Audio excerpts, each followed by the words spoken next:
Naging kapansin-pansin para sa mga motorista at pedestrian na nagdaraan ang kulay rosas na entrada ng Chevalier School dito sa lungsod ng Angeles sa Pampanga. Ang Chevalier School o CS ay isang private educational institution na itinatag ng mga Missionaries of Sacred Heart noong 1960.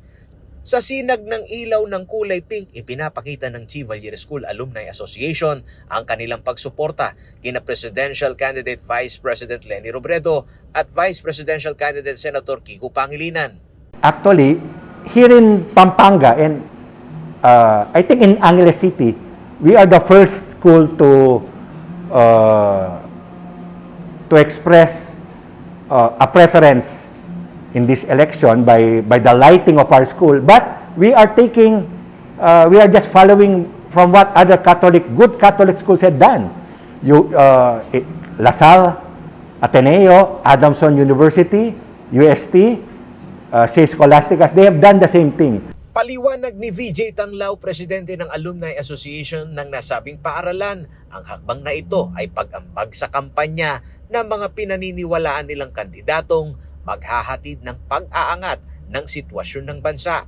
Kailangan na umanong manindigan ang mga institusyon dahil problema rin ngayon ay ang pagbabaliktad sa kasaysayan na maging ang sektor ng edukasyon ay naaapektuhan. What is important is not to be a fence sitter at this time.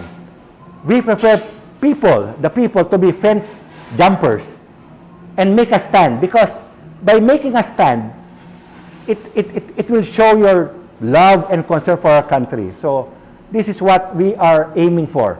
Dagdag pa ni Tanglao, hindi masama ang pagiging vocal sa pagsuporta sa kandidato. Hindi man direktang bitbit ng ilang administrador ng eskwelahan ang pangangampanya para sa angat ni VP Leni at Senator Kiko. Mayroon na umanong inisyatibo ang mga individual, gayon na rin ang mga alumni ng ibang eskwelahan sa Pampanga na kumikilos para suportahan ang kanilang kampanya ngayong halalan 2022. Well, right now there are many groups formed for Leni. We have this Caballeros for Leni, Caballeros and Friends for Leni, and like other schools,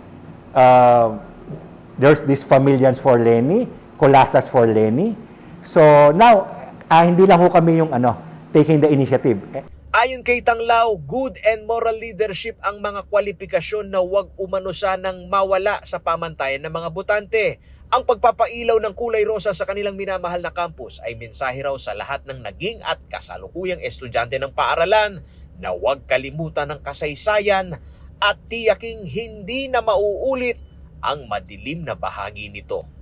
Paulo G. Santos, CLTV News.